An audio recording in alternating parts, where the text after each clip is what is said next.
Nagdaos ng panibagong lecture ukol sa mga araling kultural ng Komisyon sa Wikang Filipino.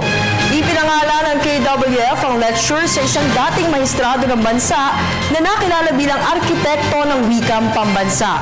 Kung sino siya, alamin sa report na to. Ipinangalan ng Komisyon sa Wikang Filipino sa dating maestrado ang bago nitong taunang lektura hinggil sa araling kultural. Yan ang lekturang Romualdez. Ayon sa pambansang alagad ng sining at tagapangulo ng KWF na si Dr. Virgilio Almario, kinikilala nila si Romualdez isang waray bilang arkitekto ng wikang pambansa dahil sa kanyang pambihirang ambag sa pagtukoy ng ating wikang pambansa. Si Romualdez ang utak sa likod ng Commonwealth Act No. 184 na nagtatag sa National Language Institute o Surian ng Wikang Pambansa.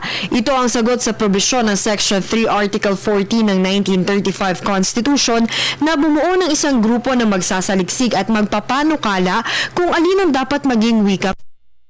Nanumpang Constitutional Convention ay napakalaking kontrobersya kung alin sa mga katutubong wika ang dapat maging wika.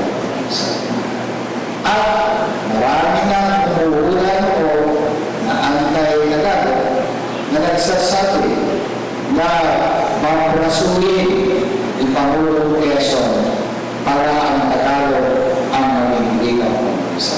Ngunit, Dahil sa Commonwealth Act 184, ang ginawa ng gumawa sila ng isang board, isang kalulunan na tinutuko ng mga eksperto sa iba't ibang wika. At ito mga eksperto nito ang sinabihan para siyang pumili, siyang magsaliksik at pumili ng mga kung alin sa palagay nila at dapat maging pambansa. ang waray na si Jaime de Vera ang namuno sa Surian at ang mga orihinal na miyembro nito ay sina Santiago Fonasier, isang Ilocano, Filemon Soto, isang Casimiro Perfecto, isang Bicolano, Felix Salas Rodriguez, isang Ilonggo, Haji Buting, isang Tausug at Cecilio Lopez na isa namang Tagalog. Sa iba't ibang dahilan, hindi umupo sa pwesto si Buto habang pinalitan naman ni Isidro Abad si Soto. Nadagdag naman sa listahan ng mga miyembro ang Kapampangang si Zoilo Hilario, Pangasinenseng si Jose Zulueta at Tagalog na si Lopez Santos. Nobyembre 9 taong 1937, inirekomenda ng Surian na Tagalog ang batayan ng wikang pambansa. Pinagtibay ito nang iproklama ni dating Pangulong Quezon ng Executive Order No. 134. Sa kanyang talumpati, ibinahagi ni dating unang ginang at ngayon Ilocos Norte 2nd District Representative Imelda Marcos na advocate din ng sining at kultura ang ganyang kaalaman kung bakit nga ba Tagalog ang naging batayan ng wikang pambansa.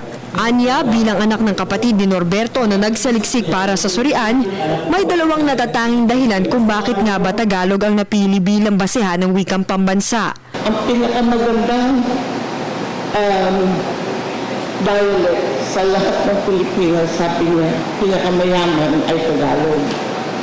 Sa pag-ibig lamang, love lamang, maraming words sa love. Mahal ko, irog ko, sinta ko, giliw ko. Wala tayo sa Tagalog word for hate. Kung sabi ko, paano yung suklam? Nakakadirin, all of that. Sabi niya, hindi yung hate, yung suklam parang nakakasawa and all of that. So, pinag-aralan namin gusto yan na yung pinakamagandang wika, pinakamagandang dialect, yung national language. At hindi lang yun, ang Maynila is the capital of the Philippines. Para sa mga nais lumahok sa naturang talakayan, inanunsyo ng KWF na tuwing Hunyo 5, araw ng kapanganakan ni Romualdez, isasagawa ang lekturang Norberto L. Romualdez sa Court of Appeals. Para sa Telebisyon ng Bayan, Ria Fernandez.